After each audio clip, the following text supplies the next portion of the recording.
रही है, क्योंकि उसकी एक्सेस बहुत ज़्यादा है और ये इमरान खान साहब का एक ऐसा वेपन है जो उनके जेल में होने के बावजूद उनके काम आ रहा है।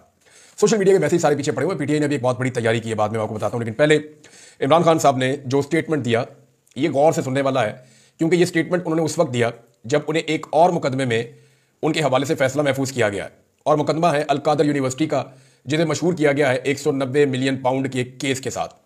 यानी ऐसा शो किया जाता है जैसे 190 मिलियन पाउंड इमरान खान या बुशरा बीबी अपने घर ले गए और ये पैसा उनके पास है। इस केस की हकीकत आपको मैं बताता हूं सादा लफ्जों में, लेकिन पहले स्टेटमेंट आप इमरान खान साहब का देखिए। उस मौके पर जब उनका फैसला महफूज है, जिस वक्त लीडर नॉर्मली अपने आप को नरम कर लेते हैं, वो ये सोचते हैं कि फैसला महफूज है, और हमें ये पता है सबको पाकिस्तान में कि फैसला कहां महफूज है, और हमें ये पता है कि वो फैसला किस तरीके से आता है। तो इस वक्त तो सारे बेचारे भागदौड़ कर रहे होते हैं, इसको मना लो, उसको मना लो, इसकी मिन्नत कर लो, अपने आप को डाउन कर लो, कुछ ना कुछ करके फैसला अपने हक में करवा लो। लेकिन इमरान खान पाकिस्तान की तारीख का वो वाहिद लीडर है जो अपना मौक़िफ़ तब्दील नहीं करता। इमरान खान ने कहा था अकेला भी रह जाऊंगा तो नहीं छोड़ूंगा। उसने कहा था कि मैं आपका पीछा करूंगा और जब तक जिंदा हूं आपका मुकाबला करूंगा, चाहे आप सारे इकट्ठे हो जाए, और फिर हमने वो होते हुए भी देखा। स्टेटमेंट जरा आप सुन लें। उन्होंने कहा कि मैंने हुकूमत से 2 मुतालबात किए थे। नंबर 1, अंडर ट्रायल सियासी कैदियों की रिहाई। नंबर 2, 9 मई और 26 नवंबर के वाकयात की शफाफ तहकीकात के लिए जुडिशल कमीशन का क़याम। ये दोनों मुतालबात जायज़ हैं, और अगर हुकूमत इन पर एतवार के रोज़ तक कोई अमल दरामद नहीं करती तो सिविल नाफरमानी की तारीख के पहले मरहले तरसीले ज़र के बाइकॉट, यानी जो रिमिटेंसेज बाहर से ओवरसीज पाकिस्तानी पैसा भेजते हैं, उनके बाइकॉट का आगाज़ कर दिया जाएगा। हम इस सिलसिले में बैरून मुल्क मुकीम पाकिस्तानियों से अपील करेंगे कि पाकिस्तान के हालात आपके सामने हैं। मुल्क में जमहूरियत, अदलिया और मीडिया का गला घोंट दिया गया है और हर तरफ जबर और फसादियत का दौर जारी है। लिहाजा तरसीलात ज़र के बाइकॉट का आगाज़ करें। 26 नवंबर और 8 फरवरी को जिस तरह तहरीक इंसाफ के कारकुनान ने हिम्मत और जवामर्दी के साथ जबर का मुकाबला किया, उसकी दुनिया में कोई मिसाल नहीं मिलती। 1971 में अवामी लीग के बाद तहरीक इंसाफ दूसरी जमात है जिसे इस किस्म के रियासती जबर का सामना करना पड़ा, लेकिन इसके बावजूद इंतखाबात में तारीखी जीत हासिल करके और 26 नवंबर तक मुसलसल जिद्दोजहद जारी रखकर तहरीक इंसाफ ने तारीख रकम कर दी है। 26 नवंबर पाकिस्तान की तारीख का स्याह-तरीन दिन है। इस दिन निहत्ते लोगों पर स्नाइपर्स के जरिए फायरिंग की गई, जवान लोगों को जख्मी और शहीद किया गया। कई अफराद 3 हफ्ते से गायब हैं। गुमशुदा अफराद को ढूंढना हुकूमत की जिम्मेदारी होती है। हुकूमत जवाब दे कि इतने अफराद कहाँ गायब हैं। हमारे लोगों ने जमहूरियत के लिए कुर्बानियां दी हैं। मैं बैरिस्टर गौहर समेत अपनी पार्लिमानी पार्टी को हदायत देता हूं कि इन अफराद के लिए असेंबली में आवाज़ बुलंद करें। यह मुमकिन नहीं कि मुल्क में खून की होली खेली जाए और पार्लिमान मामूल के मुताबिक चलती रहे। जब तक मैं जिंदा हूं, इन अफराद के कत्लेआम की तहकीकात के लिए जद्दोजहद करूंगा और इनको इंसाफ दिलवाए बगैर चैन नहीं लूंगा। जो लोग शहीद हुए उनके लवाकिन सदमे में हैं। मैं खुद फायरिंग की खबर सुनकर शदीद अजियत का शिकार रहा और नींद की गोली खाने के बावजूद निहत्ती अवाम पर तशद्दुद के कर्ब से सो नहीं पाया। जिन लोगों ने एक खिड़की, एक पत्ता तक नहीं तोड़ा, उन पर सीधे फायर मारे गए। हमारे लोग बिल्कुल पुरअमन थे, कौमी तराना पढ़ते। फौजियों को गले लगाने वाले लोगों पर फायरिंग की गई और उन्हें बेदर्दी से कत्ल किया गया। ऐसा याया खान ने 25 मार्च 1971 को बंगाली अवाम के साथ किया था। इसके अलावा मुल्क में किसी पार्टी के साथ ऐसा सलूक नहीं किया गया। मैं जब तक जिंदा हूं 26 नवंबर को भूलने नहीं दूंगा। तहरीक इंसाफ की जानिब से मुज़ाकरात करने की पेशकश का मजाक उड़ाया गया और यह तासुर दिया गया कि हमने घुटने टेक दिए हैं। मुज़ाकरात की पेशकश और सिविल नाफरमानी की तारीख मौखर करने की बात मुल्क के वसी तर मफाद में की थी। हुकूमत अगर इसमें दिलचस्पी नहीं रखती तो हमने भी मुज़ाकरात के लिए हुकूमत की कनपट्टी पर बंदूक तो नहीं रखी। हमारी मुज़ाकरात की पेशकश को हमारी कमजोरी हरगिज ना समझा जाए। अब भी अगर हुकूमत चाहती है कि सिविल नाफरमानी की तारीख शुरू ना हो तो हमारे दोनों मुतालबात पर हमसे रब्ता किया जाए, या हमें कायल किया जाए कि यह मुतालबात गैर आईनी है और इन पर बात मुमकिन नहीं है। जेल में मुलाकात के लिए मुज़ाकराती टीम को दावत दे दी है। इमरान खान साहब ने एक और एक्टिविटी की है, मैं आगे एक और खबर है बताता हूं मैं अभी, और इनके नाम भी दे दिए हैं। अब देखना यह भी है कि हुकूमत इनको मुलाकात की इजाजत देती है या नहीं देती। हुकूमत बार बार जो इल्जाम लगाती है कि सिविल नाफरमानी की तहरीक में मुल्क को निशाना बनाया जा रहा है, तो यह याद रखें कि यह मुल्क को नहीं, इस बोगस पार्लियामेंट, बोगस इंतखाबात के नतीजे में बनी असेंबली और सेनेट को निशाना बनाया जा रहा है। यह हुकूमत लोगों के वोटों से नहीं बल्कि साजिश से बनी है। जनरल बाजवा ने हमारी मुंतखब हुकूमत के खिलाफ साजिश की और पाकिस्तान को 42 अरब डॉलर्स का नुकसान पहुंचाया। इस हुकूमत ने आईटी इंडस्ट्री और दीगर शोबों को बेइंतहा नुकसान पहुंचाया है, जिसकी वजह से अवाम इस हुकूमत से बददिल है। मईशत तबाह हाल है और कारोबारी तबका और सरमायादार अपना पैसा बैरून मुल्क ट्रांसफर कर रहे हैं। ये जी इमरान खान साहब का स्टेटमेंट है और जो डेवलपमेंट है वो मैं आपके सामने रख देता हूं। इमरान खान साहब ने फौरी तौर पर अपनी पार्टी के लोगों को बुलवाया है, खासतौर पर वो लोग जो मुज़ाकराती टीम के मेंबर हैं, और ये बड़ा अहम इमरान खान साहब ने कदम उठाया। देखें, अगर तो हुकूमत मुलाकात की इजाजत देती है और इन लोगों को अडियाला जेल में इमरान खान साहब से मुलाकात करने देती है, तो इसका मतलब यह है कि मुज़ाकरात के बारे में जो हुकूमती बयानात हैं या हुकूमत या एस्टेब्लिशमेंट है वो ये चाहते हैं कि मुज़ाकरात हो और इमरान खान साहब के साथ बैठकर टेबल पे बात हो। और अगर वो ये मुलाकात रोकते हैं तो इसका सादा सादा मतलब ये है कि वो दोनों मुज़ाकरात नहीं चाहते, सिर्फ मुज़ाकरात को इमरान खान साहब की बदनामी के लिए और इसलिए इस्तेमाल कर रहे हैं कि ये कहा जाए कि इमरान खान एक जमहूरी आदमी नहीं है, वो बैठकर बात करने में यकीन ही नहीं रखता, लिहाजा वो मुलाकात नहीं करने देंगे। अब ये एक टेस्ट है जो इमरान खान साहब ने इनके सामने रख दिया है। इमरान खान ने तमाम 7 अरकान को अडियाला जेल में तलब किया है। मुज़ाकराती कमेटी में अपोजिशन लीडर उमर अयूब खान है, वज़ीर आला खैबर पख्तूनख्वा असद कैसर है, हामिद खान है, एडवोकेट सलमान अकरम राजा हैं, अल्लामा राजा नासिर अब्बास साहब हैं और हामिद रजा खान साहब हैं। अब इन लोगों को इमरान खान साहब ने कहा जी कि मुझे आकर मिले और फैसल चौधरी ने अडियाला जेल इंतजामिया को इसके बारे में दरखास्त दे दी है कि मुज़ाकराती कमेटी से मुलाकात हमें करने दी जाए। और इमरान खान साहब मुज़ाकराती कमेटी और फैमिली मेम्बरान से मुलाकात उनकी मुतवक्के है और अगर इमरान खान साहब की मुलाकात करवाई जाती है तो इमरान खान साहब वहां पर उनको अगला लायामल देंगे।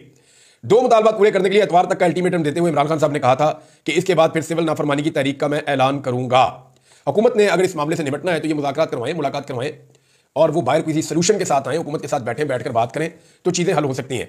लेकिन यहां उमर अयूब साहब का एक स्टेटमेंट आपको देखना पड़ेगा और उमर अयूब साहब ने कहा कि हुकूमत को मुज़ाकरात में कोई दिलचस्पी नहीं, इमरान खान ने मुज़ाकराती कमेटी तश्कील दी है और हमें मुज़ाकरात के लिए किसी के पास नहीं जाना, अगर किसी को मुज़ाकरात करने हैं तो करें वरना ना करें। अब ये पाकिस्तान तहरीक इंसाफ का मूड है, यानी यहां से जो सीनियर है वो उमर अयूब साहब हैं और उनका मूड आपको आइडिया हो रहा है कि अगर हुकूमत मुज़ाकरात नहीं करना चाहती तो फिर ना करें।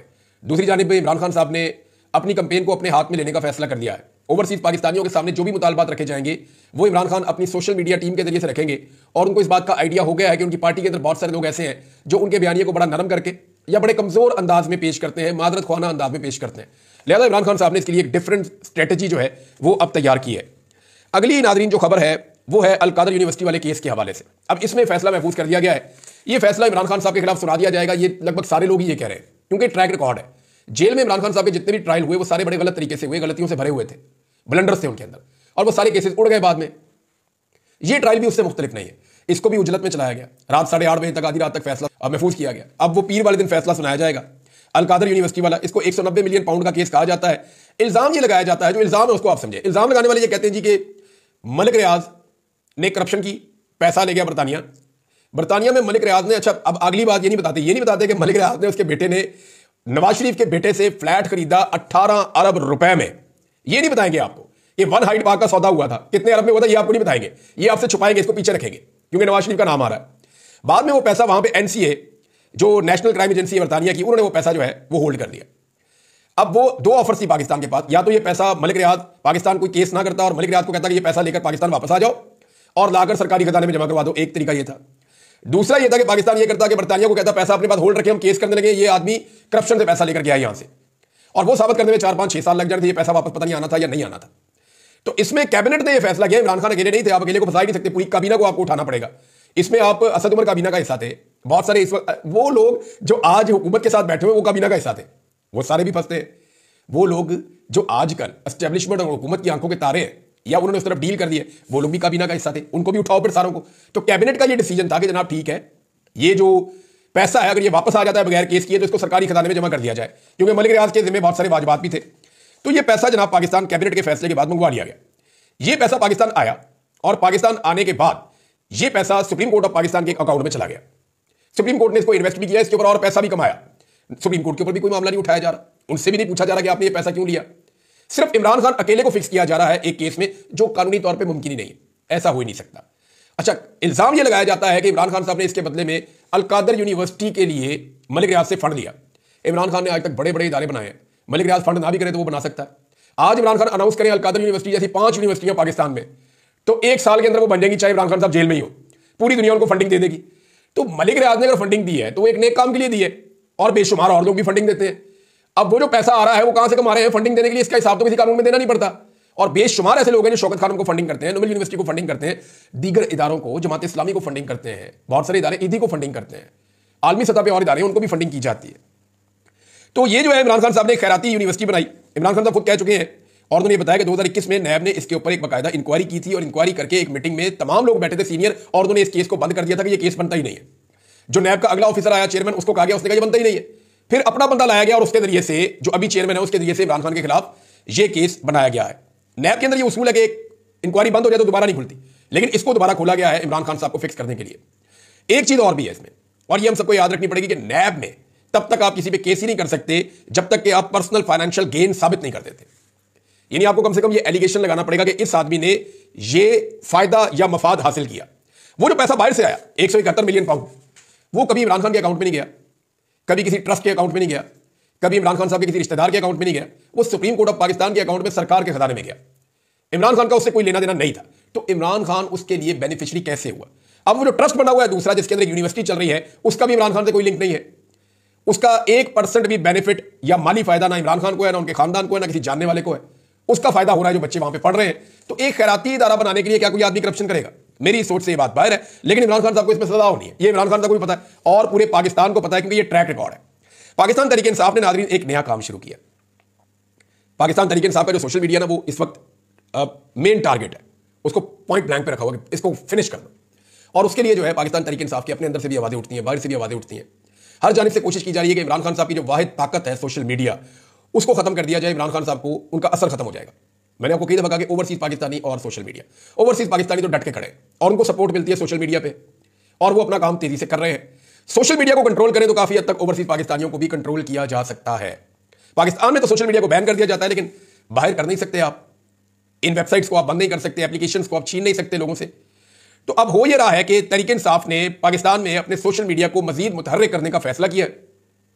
और तहरीक इंसाफ का सोशल मीडिया जितना बड़ा आज है, उसका 10% भी पाकिस्तान का कोई मुकाबला करने वाला सोशल मीडिया नहीं है। इवन एस्टेब्लिशमेंट ने बहुत खर्चा किया, कुछ नहीं कर सकी। पॉलिटिकल पार्टियों ने पैसे खर्च के बाहर से एक्सपर्ट बुला के सब करके देख लिया, पीटीआई के सोशल मीडिया का मुकाबला नहीं कर सके। लेकिन अब पाकिस्तान तहरीक इंसाफ का सोशल मीडिया कई गुना तगड़ा होने जा रहा है। उन्होंने इसके ऊपर एक प्लानिंग शुरू की है और वो ये कह रहे हैं कि जो लोग सोशल मीडिया को इस्तेमाल नहीं करते या नहीं कर पाते, अब उनको तरबियत दी जाएगी और पाकिस्तान के अंदर सोशल मीडिया को मजीद मजबूत किया जाएगा। टारगेट उन्होंने कुछ खबरों के मुताबिक बताया कि 50 लाख का टारगेट है कि इतने मजीद लोगों को सोशल मीडिया पे एक्टिवेट किया जाए और इसे एक नाकाबिले तस्खीर ताकत बनाया जाएगा। और पीटीआई को तरीकाकार बना रही है कि पेड वीपीएन जो है वो तमाम सोशल मीडिया यूजर्स को और एक्टिविस्ट को फ्राहम किए जाएंगे और ये वो सारे लोग होंगे जो पाकिस्तान तहरीक इंसाफ का और इमरान खान साहब का नैरेटिव जो है वो उसको आगे लेकर चलेंगे। यानी अब इंकरेज करेगी पाकिस्तान तहरीक इंसाफ लोगों को कि वो सोशल मीडिया के ऊपर अपने आप को ज्यादा एक्टिव करें।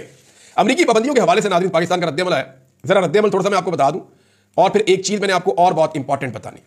पाकिस्तान ने अमरीकी पाबंदियों को मुतअस्सिबाना करार दिया है और दफ्तर खारजा ने कहा कि निजी तजारती कंपनियों पर अमरीकी पाबंदियां अफसोसनाक है। इस इकदाम से खित्ते के स्ट्रेटेजिक इस्तेहकाम पर खतरनाक असरात मुरतब होंगे। यानी वो कह रहे हैं कि हम एक बैलेंस क्रिएट रखना चाहते हैं, ताकत का एक तवाज़ुन रखना चाहते हैं इंडिया पाकिस्तान का और बाकी सबका। अगर आप हमारी ऐसी कंपनियों को यूं करके बैन करेंगे तो फिर वो इस्तेहकाम जो है वो नहीं रहेगा, वो तवाज़ुन ताकत का बिगड़ेगा। और माजी में भी बगैर सबूत के महज शकूक की बुनियाद पर पाबंदियां आयद की गई हैं। अमेरिका ने दूसरे मुल्कों को जदीद मिलिट्री टेक्नोलॉजी की इजाजत दी। दोहरे म्यार से एटमी हथियारों के अदम फैलाव के मकसद को धचका लगता है। पाकिस्तान की स्ट्रेटेजिक सलाहियतों का मकसद इसकी खुद मुख्तारी का दिफा है। अब ये जनाब पाकिस्तान का एक रद्देअमल है जो मैंने आपको बताया। और दूसरी जानिब पाकिस्तान पर जो पाबंदियां लगी हैं उस पर कुछ लोग खुश हो रहे हैं, कुछ लोग नाराज हो रहे हैं। पाकिस्तान तहरीक इंसाफ के ऊपर इल्जाम यह लगाया जाता है कि पाकिस्तान तहरीक इंसाफ क्यों इस बात की हमायत करती है कि पाकिस्तान को जो बाहर से पैसा मिलता है या बाहर से जो फायदा मिलता है या जो इमदाद मिलती है, पाकिस्तान तहरीक इंसाफ ऐसा क्यों कहती है कि वो इमदाद अगर बंद हो तो ये खुश क्यों होते हैं, तो इन्हें गद्दार डिक्लेयर किया जाता है। मैं आपको बेनजीर भुट्टो साहिबा का एक स्टेटमेंट बताता हूं जो उन्होंने दिया था। बेनजीर भुट्टो साहिबा ने कहा था और वो इस बात के ऊपर उन्होंने बाकायदा इंटरव्यू देते हुए जोर दिया था और ये मुतालबा किया था कि पूरी दुनिया पाकिस्तान को जो इमदाद मिलती है उसको पाकिस्तान में इंसानी हुकूक के साथ और जमहूरियत के साथ, जमहूरियत की बहाली के साथ मुंसलिक कर दे। यानी दुनिया अगर पाकिस्तान को इमदाद देना चाहती है तो दे, लेकिन एक शर्त आयद कर दे कि पाकिस्तान में जमहूरियत होगी और इंसानी हुकूक होंगे। अगर ये दो चीजें नहीं होगी तो फिर आप अपनी इमदाद बंद कर दें। बेनजीर ने कहा था कि ज्यादातर फौजी मुहिब वतन है और ये जो अफसरान है ये मुल्क का नुकसान नहीं चाहते। अगर आप ये इमदाद रोकते हैं तो वो अपने इदारे और मुल्क के मफाद में इमदाद के हुसूल के लिए जमहूरियत को फरोग देंगे पाकिस्तान में। लेकिन अगर आप आमरीत के दौरान भी आमराना जो चीजें चल रही होती है, जैसे आजकल आप चीजें देख रहे हैं, इसके दौरान भी अगर आप इमदाद देते रहेंगे पाकिस्तान को तो फिर वो क्यों चाहेंगे कि पाकिस्तान में जमहूरियत हो। ये बेनजीर भुट्टो साहब ने बहुत पहले नुक्ता उठाया था, तो तब ये जमहूरी नुक्ता था। आजकल पीपल्स पार्टी वाले गले फाड़ देते हैं कि पीटीआई जो है वो गद्दार हो गई। बेनजीर भुट्टो साहब का ये स्टेटमेंट इस बात का गवाह है कि उन्होंने भी कहा था कि दुनिया अपनी इमदाद को एक टूल के तौर पर इस्तेमाल करे कि पाकिस्तान में इंसानी हुकूक और जमहूरी आजादियां हैं तो आप इमदाद दें, अगर पाकिस्तान में जमहूरी हुकूक और इंसानी हुकूक मौजूद नहीं है तो फिर आप अपनी इमदाद ना दें ताकि जमहूरियत बहाल हो और इंसानी हुकूक पाकिस्तान में बेहतर हो। ये बेनजीर भुट्टो साहब ने कहा था। अब नाज़रीन, कैंपेन सोशल मीडिया पे लगातार और मीडिया के जरिए भी और मुख्तलिफ लोग चला रहे हैं शौकत खानम अस्पताल के खिलाफ। और ये मरियम नवाज की एक बहुत बड़ी ख्वाहिश है, ना सिर्फ मरियम नवाज की, नवाज शरीफ की, उनके बहुत सारे साथियों की। उन्हें यह लगता था शुरू में कि इमरान खान जो भी है वो शौकत खानम अस्पताल की वजह से उनका इतना बड़ा नाम बना है, तो ऐसा नहीं है। वो एक बहुत बड़ा लीडर है, उसका एक अपना विजन भी है, उसने साबित किया कि उसकी रेजिलियंस भी है, वो मार खा सकता है, मुकाबला कर सकता है, मुश्किलात का सामना कर सकता है, उसने साबित किया वक्त के साथ। लेकिन शौकत खानम पे हमले करना अभी तक इन्होंने बंद नहीं किया, क्योंकि शौकत खानम इमरान खान साहब का एक ऐसा पहलू है जिसके साथ उनकी दिली वाबस्तगी है। तो ये इमरान खान को तकलीफ देने के लिए शौकत खानम अस्पताल को तकलीफ देते हैं। तो अभी दोबारा से कंपेन चलाई जा रही है। तो मेरी आप सबसे गुजारिश है कि इस कंपेन का जवाब फंडिंग के साथ कीजिए। शौकत खानम को मैक्सिमम डोनेशंस दीजिए, जितनी आप डोनेशन दे सकते हैं। कराची में शौकत खानम का जो नया यूनिट है उसके लिए बहुत सारे फंड्स पाकिस्तान में दरकार है। पाकिस्तानियों को, ओवरसीज पाकिस्तानियों को वो फंड्स देने चाहिए। आप सोशल मीडिया पे जाके चेक कर सकते हैं कैसे ये फंडिंग करनी है। 0007 के ऊपर आप मैसेज करते हैं तो फौरी तौर पर डोनेशन हो जाती है पाकिस्तान के अंदर से। तो इमरान खान साहब जो कैद है उसका नुकसान गरीब मरीजों को नहीं होना चाहिए, कैंसर के पेशेंट्स को नहीं होना चाहिए। शौकत खानों को आप अपनी डोनेशंस देते रहे। अब तक लेते हैं, अपना ख्याल रखिएगा, अपने इस चैनल का भी। अल्लाह हाफिज़।